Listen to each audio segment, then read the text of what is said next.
Hi everyone, welcome back to the channel. ഇന്ന് credit card ഉപയോഗിക്കുന്നവർക്ക് വളരെ യൂസ്ഫുൾ ആയിട്ടുള്ള ഒരു ടോപ്പിക്കാണ്.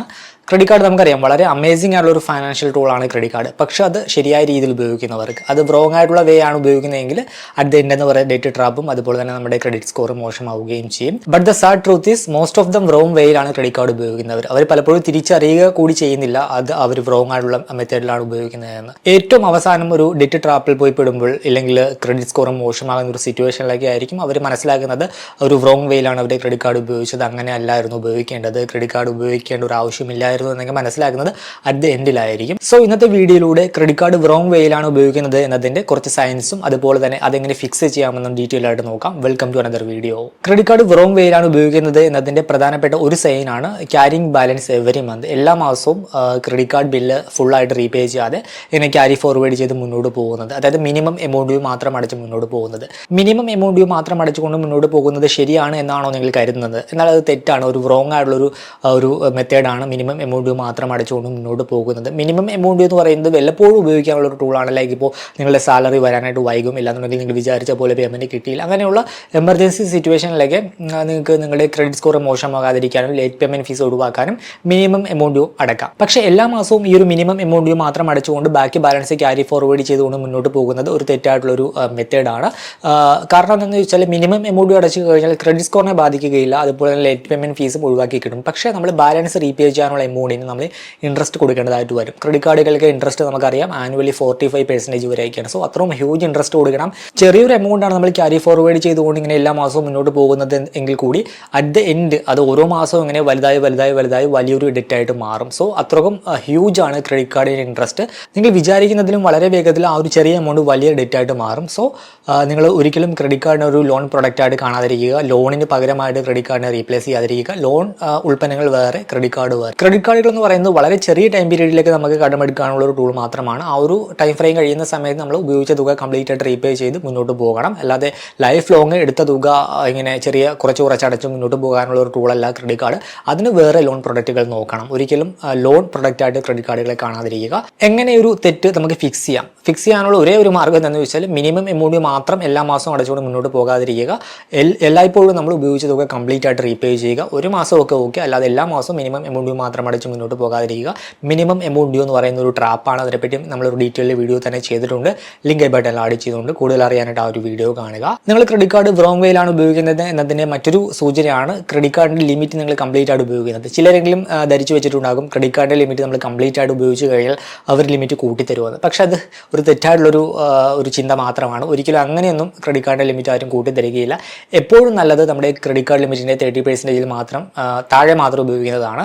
കാരണം നമ്മുടെ യൂട്ടിലൈസേഷൻ കൂടിക്കഴിഞ്ഞാൽ ഇത് നമ്മുടെ ക്രെഡിറ്റ് സ്കോറിൽ ഇമ്പാക്റ്റ് ഉണ്ടാക്കും. ക്രെഡിറ്റ് സ്കോർ കുറയുന്നതിന് കാരണമാകും. എക്സ്പെർട്ട് ഒപ്പീനിയൻ അനുസരിച്ച് 30% താഴെ ക്രെഡിറ്റ് യൂട്ടിലൈസേഷൻ നിർത്തുന്നതാണ് നല്ലത്. അതായത് ഇപ്പോൾ നിങ്ങളുടെ ക്രെഡിറ്റ് കാർഡ് ലിമിറ്റ് 1 ലക്ഷം രൂപയാണെങ്കിൽ നിങ്ങൾ 30,000 രൂപയിൽ താഴെ മാത്രമേ എപ്പോഴും ഉപയോഗിക്കുക. നിങ്ങൾ കംപ്ലീറ്റ് ആയിട്ട് നിങ്ങളുടെ ക്രെഡിറ്റ് കാർഡ് ലിമിറ്റ് ഉപയോഗിച്ച് കഴിഞ്ഞാൽ നിങ്ങളുടെ ക്രെഡിറ്റ് സ്കോറിൽ അത് വളരെ വലിയ ഇമ്പാക്റ്റ് ഉണ്ടാകും. യൂട്ടിലൈസേഷൻ ഹൈ ആവുകയും സ്കോർ കുറയുകയും ചെയ്യും. ഇതിൻ്റെ ഫിക്സ് എങ്ങനെയാണെന്ന് വെച്ചാൽ ഒന്നുകിൽ നിങ്ങളുടെ കാർഡ് കമ്പനിയോട് ലിമിറ്റ് കൂട്ടിത്തരാനായിട്ട് ആവശ്യപ്പെടാം. ഇല്ലെങ്കിൽ ചെയ്യാവുന്ന മറ്റൊരു കാര്യം മൾട്ടിപ്പിൾ ക്രെഡിറ്റ് കാർഡുകൾ ഉപയോഗിക്കുക എന്നുള്ളതാണ്. കാരണം ഓരോ കാർഡിനും ഓരോ ലിമിറ്റ് ആയിരിക്കും. സോ ടോട്ടൽ ലിമിറ്റിൻ്റെ 30% എടുക്കുവാൻ നേരത്ത് നമുക്ക് നമ്മുടെ യൂട്ടിലൈസേഷൻ കുറച്ച് നിർത്തുവാനായിട്ട് സാധിക്കും. പിന്നെ ക്രെഡിറ്റ് കാർഡ് റോങ് ആയിട്ടാണ് ഉപയോഗിക്കുന്നത് എന്നതിൻ്റെ മറ്റൊരു സൂചനയാണ് നമ്മൾ ക്രെഡിറ്റ് കാർഡ് ഉപയോഗിച്ച് ATM വഴി ക്യാഷ് വിഡ്രോ ചെയ്യുന്നത്. നമ്മൾ ക്രെഡിറ്റ് കാർഡ് എടുക്കുമ്പോൾ ആ കിട്ടുന്ന ഡോക്യുമെന്റിൽ ATM ക്യാഷ് വിഡ്രോ ലിമിറ്റ് എന്നൊക്കെ പറഞ്ഞൊരു എമൗണ്ട് ഉണ്ടാകും. പലരും തെറ്റിദ്ധരിച്ച് വെച്ചിരിക്കുന്ന നമ്മളുടെ ഡെബിറ്റ് കാർഡ് ഉപയോഗിച്ച് ക്യാഷ് വിഡ്രോ ചെയ്യുന്നത് പോലെ ആ ഒരു തുക വരെ നമുക്ക് ATM വഴി ക്രെഡിറ്റ് കാർഡ് ഉപയോഗിച്ചും ക്യാഷ് വിഡ്രോ ചെയ്യാമെന്നാണ്. പക്ഷേ അത് തെറ്റാണ്. അതും കോസ്റ്റ്ലിയസ്റ്റ് ആയിട്ടുള്ള ഒരു മിസ്റ്റേക്ക് ആണത്. നമ്മൾ ക്രെഡിറ്റ് കാർഡ് ഉപയോഗിച്ച് ATM വഴി ക്യാഷ് വിഡ്രോ ചെയ്ത് കഴിഞ്ഞാൽ നമ്മൾ അതിന് ഹ്യൂജ് ഇൻട്രസ്റ്റ് കൊടുക്കണം. നമ്മൾ വിഡ്രോ ചെയ്യുന്ന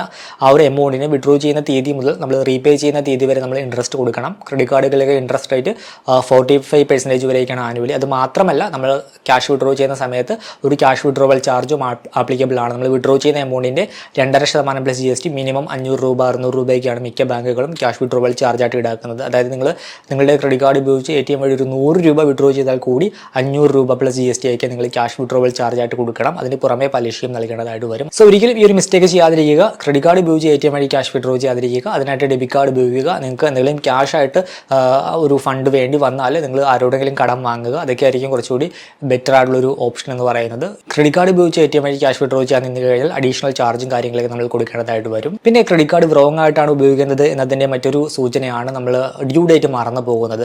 ഡ്യൂ ഡേറ്റ് മറന്നു പോയി കഴിഞ്ഞാൽ ലേറ്റ് പേയ്മെന്റ് ഫീസ് കൊടുക്കേണ്ടി വരും എന്നത് മാത്രമല്ല നമ്മുടെ ക്രെഡിറ്റ് സ്കോറിനെ അത് മോശമാക്കും. പലരും തിങ്ക് ചെയ്ത് വെച്ചിരിക്കുന്നത് നമ്മൾ അടക്കാനുള്ള എമൗണ്ട് റീപേ ചെയ്ത് കഴിഞ്ഞാൽ ക്രെഡിറ്റ് റിപ്പോർട്ടിൽ വന്ന ആ ഒരു ഡ്യൂ മാർക്ക് മാറുമെന്നാണ്. പക്ഷേ അങ്ങനെയല്ല. ഒരു ഡ്യൂ മാർക്ക് നമ്മുടെ റിപ്പോർട്ടിൽ വന്നു കഴിഞ്ഞാൽ നമ്മളത് പിന്നീട് റീപേ ചെയ്താൽ കൂടി ആ ഒരു ഡ്യൂ വന്നതിൻ്റെ ആ ഒരു ഹിസ്റ്ററി നമ്മുടെ റിപ്പോർട്ടിൽ വർഷങ്ങളോളം, അതായത് ഒരു 7 to 10 years ഉണ്ടാകും. സോ അത്രയും കാലയളവിൽ അത് നമ്മുടെ റിപ്പോർട്ടിൽ ഉണ്ടാകും. ആ ഒരു റിപ്പോർട്ടുള്ള കാലത്തോളം നമ്മൾ ഒരു ലോൺ എടുക്കാൻ പോയി കഴിഞ്ഞാൽ അല്ലെങ്കിൽ മറ്റൊരു ക്രെഡിറ്റ് കാർഡിനൊക്കെ അപ്ലൈ ചെയ്ത് കഴിഞ്ഞാൽ നമുക്ക് കിട്ടില്ല. കാരണം നമ്മുടെ റിപ്പോർട്ടിൽ ഒരു റെഡ് ഫ്ലാഗ് വീണു. നമ്മൾ ഒരു ലോൺ പ്രൊഡക്റ്റ് ഉപയോഗിച്ചു, അത് നമുക്ക് തിരിച്ചടക്കാൻ പറ്റിയില്ല, നമുക്ക് ലോൺ നൽകുന്നത് റിസ്ക് ആണെന്നാണ് അതുകൊണ്ട് അർത്ഥമാകുന്നത്. സോ പിന്നീട് നമുക്ക് ലോൺ പ്രൊഡക്റ്റുകൾ ഒന്നും തന്നെ കിട്ടുകയില്ല. അതുകൊണ്ട് തന്നെ ഒരിക്കലും ഡ്യൂ ഡേറ്റ് ഒന്നും മറന്നു പോകാതിരിക്കുക. ഫിക്സ് എന്താണെന്ന് ചോദിച്ചാൽ ഒന്നെങ്കിൽ ഓട്ടോ പേയ്മെൻറ്റ് കാര്യങ്ങളൊക്കെ നിങ്ങൾക്ക് സെറ്റ് ചെയ്തിടാം. ഓട്ടോമാറ്റിക്കായിട്ട് നിങ്ങളുടെ അക്കൗണ്ടിൽ നിന്ന് ഫണ്ട് അവരുടെ എടുത്തോളും. ആ രീതിയിൽ സെറ്റ് ചെയ്തിടാം. ഇല്ലാന്നുണ്ടെങ്കിൽ ഡ്യൂ ഡേറ്റ് ഒക്കെ റിമൈൻഡർ ആയിട്ടൊക്കെ സെറ്റ് ചെയ്യുക. ആ റിമൈൻഡർ നോട്ടിഫിക്കേഷൻ വരുമ്പോൾ കറക്റ്റായിട്ട് നിങ്ങൾക്ക് ആ ഒരു ബില്ല് മറക്കാതെ അടക്കാനായിട്ട് സാധിക്കും. പിന്നെ മറ്റൊരു മിസ്റ്റേക്കാണ് നമ്മൾ കണ്ടിന്യൂസ് ആയിട്ട് ലോൺ പ്രൊഡക്റ്റുകൾക്കും അതുപോലെ തന്നെ ക്രെഡിറ്റ് കാർഡിനൊക്കെ അപ്ലൈ ചെയ്യുന്നത്. പലരും തിങ്ക് ചെയ്ത് വെച്ചിരിക്കുന്നത്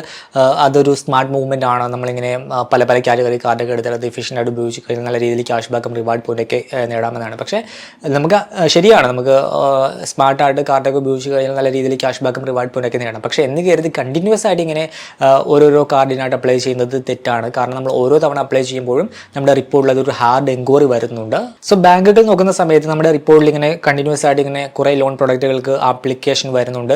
സോ ബാങ്ക് വിചാരിക്കുക നമ്മളൊരു റിസ്കി ബോറോവർ ആണെന്നാണ്. പിന്നെ നമ്മൾ ഒരു കാർ ലോണോ അല്ലെങ്കിൽ ഹോം ലോണോ പോലുള്ള നല്ല എന്തെങ്കിലും ലോൺ എടുക്കാൻ ചെല്ലുന്ന സമയത്ത് നമുക്ക് കിട്ടില്ല. അതുകൊണ്ട് തന്നെ ഒരിക്കലും ഇങ്ങനെ അനാവശ്യമായിട്ട് ലോൺ പ്രൊഡക്റ്റുകൾക്ക് അപ്ലൈ ചെയ്യാതിരിക്കുക. മറ്റൊരു മിസ്റ്റേക്ക് ആണ് ഇഗ്നോറിംഗ് റിവാർഡ് സ്ട്രക്ചർ. ഓരോ കാർഡിനും ഓരോ തരത്തിലുള്ള റിവാർഡ് പോയിന്റും ക്യാഷ് ബാക്ക് ബെനിഫിറ്റ് ഒക്കെ ആയിരിക്കും. നമ്മുടെ ലൈഫിനോട് യോജിച്ച് നമ്മുടെ ആവശ്യകത എന്താണോ അതനുസരിച്ചുള്ള കാർഡ് വേണം ഉപയോഗിക്കാനായിട്ട്. അല്ലാതെ ഏതെങ്കിലും കാർഡൊക്കെ ഉപയോഗിച്ച് കഴിഞ്ഞാൽ അവർ പറയുന്ന ഒരു മാക്സിമം ബെനിഫിറ്റ് നമുക്ക് എൻജോയ് ചെയ്യാനായിട്ട് സാധിക്കില്ല. ജസ്റ്റ് കടമെടുക്കാനുള്ള ടൂളായിട്ട് നമ്മളത് ഉപയോഗിക്കേണ്ടതായിട്ട് വരും. ഒരു ബെനിഫിറ്റിന് വേണ്ടി ക്രെഡിറ്റ് കാർഡ് ഉപയോഗിക്കുന്നവരാണെങ്കിൽ ഓരോ പർപ്പസിനും ഓരോ കാർഡ് ഉണ്ട്. നിങ്ങളുടെ പർപ്പസ് മനസ്സിലാക്കി ഒരു കാർഡ് ഓപ്റ്റ് ചെയ്യുക. ഇപ്പോൾ ഉദാഹരണമായിട്ട് നിങ്ങൾ ഓൺലൈനായിട്ട് ഷോപ്പ് ചെയ്യുന്ന ഒരു വ്യക്തിയാണെങ്കിൽ, കൂടുതലായിട്ട് ഷോപ്പ് ചെയ്യുന്ന വ്യക്തിയാണെങ്കിൽ പോയിട്ട് ട്രാവൽ കാറ്റഗറി കാർഡ് എടുത്ത് കഴിഞ്ഞാൽ അതുകൊണ്ട് വലിയ ബെനിഫിറ്റ് ഉണ്ടാക്കാനായിട്ട് സാധിക്കില്ല. അതേസമയം ഓൺലൈൻ കാറ്റഗറിയിൽ നല്ല രീതിയിൽ ക്യാഷ് ബാക്ക് തരുന്ന ഒരു കാർഡ് ഓപ്റ്റ് ചെയ്ത് കഴിഞ്ഞാൽ നിങ്ങൾക്ക് മാക്സിമം ബെനിഫിറ്റ് അവിടെ നേടുവാനായിട്ട് സാധിക്കും. ലൈക്ക് ഇപ്പോൾ SBIയുടെ ക്യാഷ് ബാക്ക് കാർഡൊക്കെ ആണെങ്കിൽ ഓൺലൈൻ പർച്ചേസിങ്ങിനൊക്കെ 5% ക്യാഷ് ബാക്ക് നേടുവാനായിട്ട് സാധിക്കും. 5000 രൂപ വരെ ഒരു മാസം ക്യാഷ് ബാക്ക് നേടാം. സോ നിങ്ങൾ ഓൺലൈനായിട്ട് കൂടുതലായിട്ട് ഷോപ്പ് ചെയ്യുന്നവരാണെങ്കിൽ ആ ഒരു പർപ്പസിനായിട്ട് ആ ഒരു കാർഡ് ഓപ്റ്റ് ചെയ്യാം. കാർഡിന് അപ്ലൈ ചെയ്യാനുള്ള ലിങ്ക് ഞാൻ വീഡിയോക്ക് താഴെ കൊടുക്കാം. സോ ഈ രീതിയിൽ നിങ്ങളുടെ ആവശ്യകത എന്താണോ അതനുസരിച്ചുള്ള ഒരു കാർഡ് വേണം ഓപ്റ്റ് ചെയ്യാനായിട്ട്. അല്ലാതെ നിങ്ങൾ തോന്നുന്ന ഏതെങ്കിലും കാർഡ് എടുത്ത് ഉപയോഗിക്കുന്നത് ഒരു തെറ്റായിട്ടുള്ളൊരു മെത്തേഡാണ്. മറ്റൊരു മിസ്റ്റേക്കാണ് using credit card for lifestyle inflation. അതായത് നിങ്ങൾക്ക് ഒരു പ്രൊഡക്റ്റ് വാങ്ങണമെന്ന് തോന്നിക്കഴിഞ്ഞാൽ നിങ്ങളുടെ കയ്യിൽ ഫണ്ടില്ലെങ്കിലും ക്രെഡിറ്റ് കാർഡ് ഉള്ളതിൻ്റെ ധൈര്യത്തിൽ പോയി വാങ്ങുന്നത് അത് തെറ്റായിട്ടുള്ളൊരു മെത്തേഡാണ്. അങ്ങനെയൊക്കെ നമ്മൾ പർച്ചേസ് ചെയ്ത് കഴിഞ്ഞാൽ അറ്റ് ദ എൻഡ് നമുക്ക് തിരിച്ചടക്കാൻ സാധിക്കാതെ ഒരു ഡേറ്റ് ട്രാപ്പിൽ പോയി പെടുകയായിരിക്കും ചെയ്യുന്നത്. Credit card only support your lifestyle, not create a fake one. Credit card ഉള്ളതിൻ്റെ ധൈര്യത്തിൽ ആരെങ്കിലും ബോധിപ്പിക്കാനോ മറ്റുള്ളവരെ കാണിക്കാനോ ഒക്കെ ആയിട്ട് ഒന്നും പോയി പർച്ചേസ് ചെയ്യാതിരിക്കുക. നിങ്ങൾക്ക് റീപേ ചെയ്യാൻ സാധിക്കുമെന്ന് ഉറപ്പുള്ള ഒരു എമൗണ്ട് മാത്രം ക്രെഡിറ്റ് കാർഡ് ഉപയോഗിച്ച് സ്പെൻഡ് ചെയ്യുക. അതാണ് ചെയ്യാൻ സാധിക്കുന്ന ഒരു കാര്യം. മറ്റൊരു മിസ്റ്റേക്കാണ് ഇഗ്നോറിംഗ് ക്രെഡിറ്റ് കാർഡ് സ്റ്റേറ്റ്മെന്റ്. ആരൊക്കെ ക്രെഡിറ്റ് കാർഡ് സ്റ്റേറ്റ്മെന്റ് കൃത്യമായിട്ട് പരിശോധിക്കും? പലരും ചെക്ക് ചെയ്യാറില്ല. ഓട്ടോമാറ്റിക്കായിട്ട് ഇപ്പോൾ ക്രെഡിറ്റ് പോലുള്ള പ്ലാറ്റ്ഫോമുകൾ ബില്ലിൻ്റെ ആ ഒരു എമൗണ്ട് ഫെച്ച് ചെയ്യും. ആ ഒരു ആപ്പ് നോക്കിയായിരിക്കും ആ ഒരു എമൗണ്ട് അങ്ങ് പേ ചെയ്ത് വിടുന്നത്. പക്ഷേ ക്രെഡിറ്റ് കാർഡ് ബില്ലിൽ തെറ്റ് വരാനുള്ള ചാൻസ് ഉണ്ട്. എന്തെങ്കിലും ചാർജും കാര്യങ്ങളൊക്കെ അനാവശ്യമായിട്ട് എടുത്തേക്കാം. അല്ലെങ്കിൽ ഫ്രോഡ് ട്രാൻസാക്ഷൻ കാര്യങ്ങളൊക്കെ നടന്നേക്കാം. ഇതൊക്കെ ഇങ്ങനെ വന്നു കഴിഞ്ഞാൽ അത് ഇമ്മീഡിയറ്റ് ആയിട്ട് നമ്മൾ ഡിസ്പ്യൂട്ട് ഫയൽ ചെയ്ത് കഴിഞ്ഞാൽ ആ പോയ പൈസ നമുക്ക് തിരിച്ചെടുക്കാനായിട്ട് സാധിക്കും. അതർവൈസ് നല്ലൊരു എമൗണ്ട് തന്നെ പലപ്പോഴും നമുക്ക് ഈ രീതിയിൽ നഷ്ടമായെന്ന് വരാം. അതുകൊണ്ട് തന്നെ നിങ്ങൾ തേർഡ് പാർട്ടി ആപ്പുകളിൽ കാണുന്ന ആ ഒരു ബില്ല് എമൗണ്ട് മാത്രം പേ ചെയ്ത് മുന്നോട്ട് പോകാതെ എല്ലാ മാസവും ക്രെഡിറ്റ് കാർഡ് ബില്ല് വരുന്ന സമയത്ത് ആ ഒരു സ്റ്റേറ്റ്മെൻറ്റ് കൃത്യമായിട്ട് പരിശോധിക്കുക. നിങ്ങൾ നടത്തിയ ട്രാൻസാക്ഷൻ ആണോ, എന്തെങ്കിലും അഡീഷണൽ ചാർജും കാര്യങ്ങളൊക്കെ ക്രെഡിറ്റ് കാർഡ് കമ്പനി എടുത്തിട്ടുണ്ടോ, കിട്ടുന്ന റിവാർഡ് പോയിന്റ് കറക്റ്റ് ആണോ, ക്യാഷ് ബാക്ക് കറക്റ്റ് ആണോ, അതൊക്കെ ഡീറ്റെയിൽ ആയിട്ട് പരിശോധിക്കുക. സോ ഇതൊക്കെയാണ് ക്രെഡിറ്റ് കാർഡ് റോങ് ആയിട്ടുള്ളൊരു വേയിലാണ് ഉപയോഗിക്കുന്നത് എന്നതിൻ്റെ പ്രധാനപ്പെട്ട 8 സയൻസ്. നിങ്ങൾ ഈ സയൻസിൽ ഏതെങ്കിലും നിങ്ങളുടെ ലൈഫിൽ നിങ്ങൾ കണ്ടെത്തിയിട്ടുണ്ടെങ്കിൽ ഡോണ്ട് വറി, ഇപ്പോൾ തന്നെ ഇത് ഫിക്സ് ചെയ്യുക. Credit cards are not bad, misuse ആണ് ബാഡ് ആയിട്ട് മാറുന്നത്. Handle them wisely, they will work in your favour. ഈ ഒരു വീഡിയോ ഇഷ്ടമാണെന്ന് കരുതുന്നു. ഇതുപോലുള്ള വീഡിയോകൾ തുടർന്ന് ലഭിക്കാനായിട്ട് ഈ ഒരു വീഡിയോ ലൈക്ക് ചെയ്യുക. അപ്പോൾ മറ്റൊരു വീഡിയോയിൽ മറ്റൊരു ടോപ്പിക്കുമായി കണ്ടുമുട്ടാമെന്ന പ്രതീക്ഷയോടുകൂടി